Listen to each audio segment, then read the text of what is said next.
Olá, meus amados, que a graça e a paz do nosso Senhor Jesus esteja sobre a sua vida, sobre o seu lar e sobre todos os seus sonhos. Estamos aqui novamente para mais um quadro Você Tem Dúvida? A Bíblia Te Ajuda. Você tem dúvida? Você já mandou alguma vez a sua pergunta aqui para nós respondermos através da palavra de Deus? Ainda não? Então perde essa vergonha, meus amados, perde essa vergonha. Escreve aí nos comentários a sua dúvida, escreve aí a sua pergunta, pode ser sua, pode ser do seu vizinho, do seu parente, qualquer pessoa que tiver alguma dúvida, escreve aí e nós vamos estar aqui respondendo. E eu te peço também que compartilhe esse vídeo para que mais pessoas possam ser abençoadas e ter suas dúvidas tiradas através da palavra de Deus. Amém? Se você chegou aqui agora e ainda não me conhece, meu nome é Wagner Almeida, muito prazer, quero te convidar a fazer parte da nossa família. É fácil demais. Só clicar no botãozinho aí de se inscrever, ativar o sininho para você não perder nenhum vídeo aqui do canal, deixar aquele joinha para abençoar a nossa vida, amém? Então, muito bem-vindo à nossa família, em nome de Jesus. Meus amados, temos aqui algumas perguntas que vamos responder com muita propriedade através da palavra de Deus, amém? Se você está curioso, segura a curiosidade, porque nós vamos ler agora. E a primeira pergunta já é uma pergunta bastante polêmica. Muita gente vai querer saber e aprender, porque eu também, na hora que eu vi a pergunta, fui com alegria buscar a resposta para poder aprender e não cair nesse mal terrível. O que é dar lugar ao diabo? Misericórdia! Alguém aí gosta de dar lugar ao diabo? Eu não gosto não, eu quero ele bem longe da minha vida, bem longe da minha casa, bem longe da minha família, dos meus sonhos, deixa bem longe. Perto de mim eu quero o Espírito Santo, quero Jesus, quero meu Pai, meu Deus do céu, é Ele que eu quero perto de mim. E você, tem dado lugar a Deus ou dado lugar ao diabo? Vamos descobrir o que é dar lugar ao diabo? É bom que a gente vai descobrir se a gente está fazendo e a gente vai descobrir como não fazer, como não dar lugar ao maligno, ao diabo. Sai para lá. Então, em Efésios 4, 25 a 32, diz assim: portanto, cada um de vocês deve abandonar a mentira. Primeira coisa, mentira. E falar a verdade ao seu próximo. Fale a verdade, pois todos somos membros de um mesmo corpo, o corpo de Cristo. Somos membros do mesmo corpo. Quando vocês ficarem irados, não pequem. Olha a ira, mentira, ira. Apaziguem a ira antes que o sol se ponha. Não vai dormir, não deixa ficar de noite com você irado, não. Resolve, apazigua e não deem lugar ao diabo. Aí que tá, não deem lugar ao diabo. Aqui nós já aprendemos algumas coisas que dão lugar ao diabo, a ira e a mentira. Então, e o pecado, né? Não pequem também. O que furtava, não furte mais. Ladrão, O que furtava, não furte mais. Mas a gente às vezes pensa que um ladrão é só aquele que entra numa loja e rouba, aquele que te assalta na rua. Não, meus amados. Tem muita gente que rouba sonho das outras pessoas, tem muita gente que rouba motivação, que está matando a motivação, matando sonhos, matando a esperança, roubando a esperança das pessoas através de palavras e atitudes. Então vamos tomar cuidado com a nossa conduta. O que furtava, não furte mais. Antes, trabalhe, fazendo algo útil com as mãos, para que tenha o que repartir com o que estiver em necessidade. Nenhuma palavra torpe saia da boca de vocês, nenhuma palavra ruim, nada negativo, nada destrutivo saia da boca de vocês, mas apenas a que for útil para edificar os outros. É o que eu falei. Não mata o sonho das pessoas, não desanima, não tire a esperança das pessoas. Fale só aquilo que for útil para edificar os outros, conforme a necessidade, para que conceda graça aos que ouvem. Conceda graça, não ira, não provoque a ira dos que ouvem, para que conceda graça. Não entristeçam o Espírito Santo de Deus, não entristeçam o Espírito Santo, com o qual vocês foram selados para o dia da redenção. O pecado entristece o Espírito Santo. Os pensamentos ruins entristecem o Espírito Santo. As palavras torpes entristecem o Espírito Santo e dá lugar ao diabo. Não vamos cometer essas coisas aqui. Livrem-se de toda... Agora vai entrar um monte de coisa aí que dá lugar ao diabo. Livrem-se de toda amargura, indignação, ira, gritaria, calúnia, bem como toda maldade. Olha o tanto de coisa, meus amados. Amargura, indignação, ira, gritaria, calúnia, todo tipo de maldade. Livrem-se delas. Assim como Deus os perdoou, sejam bondosos e compassivos uns para com os outros, perdoando-os mutuamente, assim como Deus os perdoou em Cristo Jesus. Tá vendo? O tanto de coisa ruim aqui que dá lugar ao diabo, e aí Deus ensina como não dar lugar ao diabo, ser bondoso, compassivo, perdoando. Tá aí as qualidades de quem vai alegrar o Espírito Santo e vai afastar o mal. Tem uma outra palavra que diz: resistir ao diabo e ele fugirá de vós. Então, quando você resistir, você tiver pensamentos e atitudes boas, palavras boas, é uma forma de resistir e ele vai fugir. Você não vai dar lugar a ele. E aqui em João 10,10 diz: o ladrão vem apenas para furtar, matar e destruir. Eu vim para que tenham vida e a tenham plenamente. Isso é Jesus falando. O ladrão é o inimigo. Ele vem senão para matar, roubar e destruir. Mas Jesus veio para que nós tenhamos vida e vida plenamente, vida em abundância. Então, meus amados, não dê lugar ao diabo através de todas essas coisas que nós lemos aqui. Sejam bondosos e compassivos. Tenham palavras boas nos lábios de vocês e assim vocês vão afastar o mal de perto de vocês. Amém? Para a segunda pergunta, então, nós temos: o que a Bíblia diz sobre o falar em línguas estranhas? Você já viu muitas pessoas falando em línguas estranhas? Toda igreja, praticamente, a gente ouve um falando em línguas estranhas. Mas o que são essas línguas estranhas? Vou ler para vocês o que a Bíblia diz sobre línguas estranhas. Em Coríntios 12, vou ler aqui o versículo 4, o versículo 10 e o versículo 11. Há diferentes tipos de dons, mas o Espírito é o mesmo. Esse é o versículo 4. Isso é um dom espiritual, então. O falar em línguas é um dom espiritual, mas o Espírito é o mesmo, o Espírito Santo que habita em nós. No versículo 10 diz: há outro poder para operar milagres, há outro profecia, há outro discernimento de espíritos, há outro variedades de línguas e ainda há outro interpretação de línguas. Todas essas coisas, porém, são realizadas pelo mesmo e único Espírito, o Espírito Santo de Deus. E ele as distribui individualmente a cada um conforme quer. Então, o falar em línguas é um dom espiritual que o próprio Espírito Santo distribui a cada um conforme ele quer. Então, se você vê uma pessoa falando em outras línguas, não julgue. Esse dom foi distribuído pelo Espírito Santo, porque o Espírito Santo assim quis. Não julgue essa pessoa. Deixa que ela está lá com o Espírito Santo, está lá sendo cheio do Espírito Santo. E você, se você quiser esse dom, busque ele também. Se o Espírito Santo quiser te dar, ele vai te dar. Já aqui em Coríntios 14, 27 e 28, diz assim: se, porém, alguém falar em língua, devem falar 2, no máximo 3, e alguém deve interpretar. Se não houver intérprete, fique calado na igreja, falando consigo mesmo e com Deus. Aqui é Paulo instruindo para ter ordem no culto, para ter ordem na igreja. Que ele falava que de nada vale falar 1000 palavras em língua estranha se não tiver quem interprete para edificar a igreja. Porque quando a gente ora em línguas, nós estamos edificando a nós mesmos. E aqui ele indica, se não tiver ninguém para interpretar, ore com você mesmo e com Deus. Você vai estar se edificando, amém? Agora, se tiver alguém para interpretar, tiver o dom de interpretação de línguas, fale em línguas, que o intérprete vai interpretar o que Deus está querendo falar através da oração que você está fazendo em outras línguas. E aqui eu quero deixar um exemplo para vocês, um exemplo simples. Eu não sei se você já entrou numa igreja onde as pessoas estão falando outras línguas, com certeza, se você não tem o dom de interpretação, você não entendeu nada. Como eu já entrei e não entendo nada. O Espírito Santo não me deu esse dom de interpretar línguas. E aqui um dia aconteceu comigo. Estava bem trabalhando num comércio e uma irmã veio orando tal para despedir ali, encerrar o dia de trabalho. De repente ela começou a falar em outras línguas. E ela falando em outras línguas, eu respeitei, fiquei quietinho, só deixando ela falar. Daqui a pouco ela terminou, ela falou assim comigo: você recebe isso?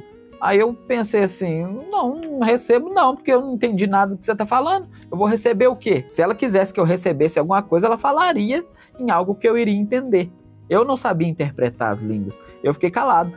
Eu só falei assim, amém, vamos embora para casa todo mundo. Então, meus amados, como que eu vou receber uma coisa que eu não estou entendendo? Ela estava orando em línguas, ela estava edificando a ela mesma. E o Espírito Santo estava edificando ela. Era ela e Deus. Como que eu ia receber algo que Deus não me revelou? Se ele tivesse me revelado, eu tivesse entendido aquilo que a pessoa estava falando, eu teria recebido. Se for da parte de Deus, eu recebo. Glória a Deus. Quanto mais Deus puder mandar, é melhor. Amém. Então, essa foi a instrução de Paulo. Se não tiver ninguém para interpretar, não fale. Ele fala até que se tiver pessoas estranhas, pessoas visitando a igreja e ver um monte de gente falando em língua, vai pensar que está todo mundo doido. Paulo fala isso em Coríntios, depois você lê lá, está lá em Coríntios 14, você pode ler toda a parte lá que Paulo vai estar explicando direitinho a respeito de como se comportar quem tem o dom de línguas estranhas. Amém, meus amados? Então, aqui a pergunta era o que a Bíblia fala sobre falar em línguas estranhas. Primeiro aqui, que falar em línguas é um dom dado pelo Espírito Santo a quem ele quer dar, e o segundo, como nós devemos nos comportar aqui, quem tem esse dom de falar em línguas, amém? Então vamos para a terceira pergunta. Como gostar de ler a Bíblia? Acho muito cansativo. Quem nunca? Quem nunca pegou para ler a Bíblia, o olho começou a queimar, o sono começou a bater? Meus amados. Quem nunca passou por isso? Quem falar que nunca sentiu cansaço lendo a Bíblia é mentiroso, é mentiroso. Eu amo ler a Bíblia, mas com certeza, quando a gente está lendo a Bíblia, isso é coisa espiritual, meus amados. O maligno não quer que nós desenvolvamos a nossa fé. O inimigo não quer que a gente cresça, ele não quer que a gente descubra os segredos que tem aqui dentro da palavra de Deus, porque a hora que a gente descobrir e praticar o que a Bíblia ensina, tem nada que para a gente não. O inimigo não consegue resistir a nós, não. O inimigo não consegue resistir o poder de Deus na nossa vida, a partir da hora que a nossa fé cresce, a partir da hora que a gente descobre o poder que tem a palavra de Deus. E por isso que o inimigo põe tanto cansaço, põe tanta preguiça, põe tanto desânimo, porque ele não quer que nós vivamos o nosso verdadeiro potencial, aquilo que Deus tem para as nossas vidas, aquilo para o qual o chamado de Deus vem para nós. Então, eu vou ler aqui. O primeiro fato que a gente fica desanimado em ler a Bíblia é por falta de obediência. Meus amados, é por desobediência. Porque a Bíblia de capa a capa, Deus fala que é para nós lermos, decorarmos, escrever, colocar no pescoço, na testa, nas mãos, nas portas da casa, estudar a palavra de Deus. Deus manda estudar. Vou ler aqui para vocês. Deuteronômio 6, do 6 ao 9.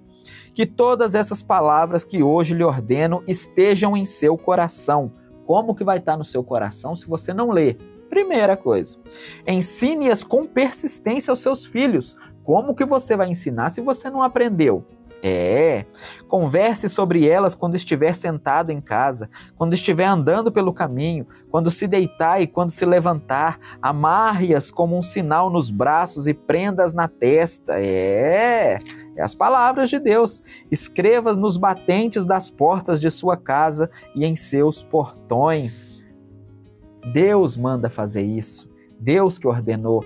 Vai ler, vai aprender. E quando nós não temos interesse em ler a palavra de Deus, nós estamos em desobediência a Deus. Estamos em desobediência. Não acredita não? Vai ler para descobrir. É desse jeito, meus amados. E aqui, em Oséias 4:6 diz assim: o meu povo foi destruído por falta de conhecimento. Como que se adquire conhecimento? Como que você adquire conhecimento? Ou é com alguém ensinando, ou é você pegando e aprendendo aquilo que você quer aprender. É conhecimento. Você quer aprender como viver uma vida em obediência a Deus, como viver uma vida na fé, como viver uma vida com Deus? Vai ler a palavra dele. A palavra de Deus, a Bíblia, é Deus falando conosco. Então, nós perecemos por falta de conhecimento, nós passamos dificuldade por falta de conhecimento, nós somos enganados por falta de conhecimento. Não quer ser enganado por ninguém, não? Vai ler. Tem aquelas pessoas que acreditam em tudo que os outros falam, né? Sai uma notícia no Instagram, no Facebook, no YouTube, sai uma notícia falando isso, isso, aquilo, todo mundo acredita. Meu pai mesmo fala que o que mais aparece para ele lá nos vídeos do YouTube é as pessoas falando: aposentado vai receber aumento de tanto, saiu um bônus para os aposentados, 13º, 14º, e não é nada verdade. Se a pessoa pegar e acreditar naquilo ali, vai ficar esperando uma coisa que não vai chegar nunca. Então vai perecer por falta de conhecimento. Quer ter conhecimento? Vai estudar e estudar a palavra de Deus. Amém? Para você não perecer. Aqui o segundo ponto que eu anotei são as prioridades. Você não prioriza Deus na sua vida. Quando você não quer ler a palavra de Deus, quando você não quer ler a Bíblia, você está falando para Deus que Ele não é prioridade. Quando você não lê a Bíblia, você não ora, você não jejua, você não busca ter intimidade com Deus. É isso que acontece. Quando você lê a Bíblia, você passa a ter fome e sede de Deus e querer cada vez mais. Então, quando você não lê a palavra de Deus, você está demonstrando que você não tem interesse por Deus, que Deus não é a sua prioridade. Então vamos colocar aqui Mateus 6,33, Jesus falando, não sou eu não, é Jesus falando. Busquem, pois, em primeiro lugar o reino de Deus e a sua justiça, e todas as demais coisas lhe serão acrescentadas. Às vezes a gente busca tanta coisa e não busca o reino de Deus e a justiça. Como nós vamos buscar o reino de Deus e a justiça? Estudando a palavra de Deus, estudando a Bíblia, lendo a Bíblia. Não é para você passar 24 horas lendo a Bíblia não, meu amado. O pouquinho que você lê, o pouquinho que você começar, você já vai crescer espiritualmente. Vocês acham que eu gostava de ler a Bíblia? Gostava não. Eu me converti, eu acho que levou uns 5 anos, 6 anos, para eu começar a ter interesse por ler a Bíblia. Não tinha. Eu nunca gostei de ler nada. Hoje eu sou diferente. Hoje nós estamos em abril, eu já li 10 livros esse ano e estou lendo a Bíblia. Todo dia leio um pouquinho da Bíblia. Leio com a minha esposa antes de dormir, leio quando eu acordo, leio para fazer aqui a ministração das palavras. Então eu passei a ter interesse. A leitura é disciplina. Você tem que ter disciplina, tem que começar. Eu não gostava, eu falava com todas as letras, eu odeio ler, eu nunca gostei de ler. Mas por quê? Era desculpa, por preguiça. Não é porque eu não gostava. Era porque eu não tinha interesse, é porque eu não tinha achado nada que me cativasse. A partir da hora que eu comecei a ter disciplina, um pouquinho, 1% todo dia, vai chegar um dia que você vai estar lendo muito. E quando você lê, o conhecimento toma conta da sua mente. Você passa a querer cada vez mais e mais conhecimento. É o que eu quero hoje. Hoje eu prefiro muito mais ganhar um livro do que ganhar coisas valiosas. Hoje eu valorizo muito mais o conhecimento do que os prazeres da vida. É verdade. Quer me agradar? Compra um livro e me dá. Eu vou ficar muito feliz. E o terceiro ponto aqui é vencer a carne. A carne não quer deixar a gente crescer espiritualmente. Ela vive lutando com o nosso espírito. A carne e o espírito brigam um com o outro. Então nós temos que vencer a carne. E vamos descobrir como. Eu vou ler aqui em Gálatas 5,17 e o versículo 24 também. Pois a carne deseja o que é contrário ao espírito, e o espírito o que é contrário à carne. Eles estão em conflitos um com o outro, de modo que vocês não fazem o que desejam. Todo mundo quer ler a Bíblia, né? Todo mundo quer orar, todo mundo quer jejuar, mas a gente não faz o que a gente deseja. Por quê? Porque nossa carne está lá brigando com o espírito. Infelizmente, quando nós não conseguimos fazer o que a gente deseja, é porque a nossa carne está mais forte que o nosso espírito. E aí, como que nós vamos vencer isso? Alimentando o espírito, buscando. É um pouquinho, é 1%, ler a palavra de Deus todo dia, orar, jejuar quando possível, e aí nós vamos vencer a carne. Já no versículo 24 diz assim: os que pertencem a Cristo Jesus crucificam a carne com suas paixões e os seus desejos. Qual que é o nosso desejo? Se eu estiver contando mentira, pode escrever aqui nos comentários, pode me chamar de mentiroso aqui nos comentários. O meu desejo, vou falar a verdade para vocês, é ficar no sofá o dia inteiro assistindo televisão. Quem não quer? Quem não quer? Se tiver dinheiro caindo por todo lado, eu ficar só sentado no sofá vendo TV, viajando, passeando, ficando em hotel, curtindo um clube, indo pra praia. Quem não quer uma vida dessa? É o que a carne deseja, comendo tudo do bom e do melhor. É o que a carne deseja, meus amados. A carne só deseja comodismo, não fazer esforço nenhum. Tudo que implica esforço, a carne não quer. A carne quer deixar a gente pobre, miserável, quer levar a gente para o inferno. Essa é a verdade. Mas o espírito, ele tem aquela chama que queima dentro da gente, ele está gritando para que a gente alimente ele, para que ele fique forte e nós vençamos a carne. É desse jeito que acontece. Então o motivo que você não consegue ler a Bíblia, que você sente cansada quando lê, primeiro é desobediência. porque Deus mandou a gente ler e quando a gente não lê, a gente está desobedecendo. O segundo é prioridades. Deus não é prioridade na sua vida. Se Ele fosse, você buscava conhecer mais a Ele. E o terceiro é a carne, que está muito forte e o seu espírito está fraco. Então você precisa alimentar o seu espírito. E a única forma é orando, lendo a palavra de Deus e jejuando. Tá aí a receita. Quer conseguir ler a Bíblia? Vai alimentar seu espírito e você vai conseguir ler ela inteira de capa a capa em período recorde, em nome de Jesus. Amém, meus amados? Então, ficamos aqui com mais um quadro. Você tem dúvida? A Bíblia te ajuda. Espero que todas as dúvidas tenham sido tiradas, tenham sido sanadas, no nome de Jesus Cristo, amém? Se esse vídeo foi uma bênção para você, se tirou suas dúvidas, mesmo você não tendo feito as perguntas, envia ele para pelo menos uma pessoa, para você abençoar a vida de quem vai receber, amém? Deixa o joinha para o YouTube estar recomendando mais o nosso canal e vem fazer parte da nossa família, se você ainda não for, né? Não acredito que até hoje você não faz parte da nossa família. Então clica no botãozinho de se inscrever e vem fazer parte em nome de Jesus. Que Deus te abençoe, te guarde, te proteja. Eu te espero aqui nos próximos vídeos. Segunda, quarta e sexta, às 19 horas temos vídeos. Todos os dias, 6 horas da manhã, Minuto com Deus, para você ter um dia abençoadíssimo na presença de Deus. Amém? Um grande abraço, fiquem todos com Deus. Até os próximos vídeos e tchau!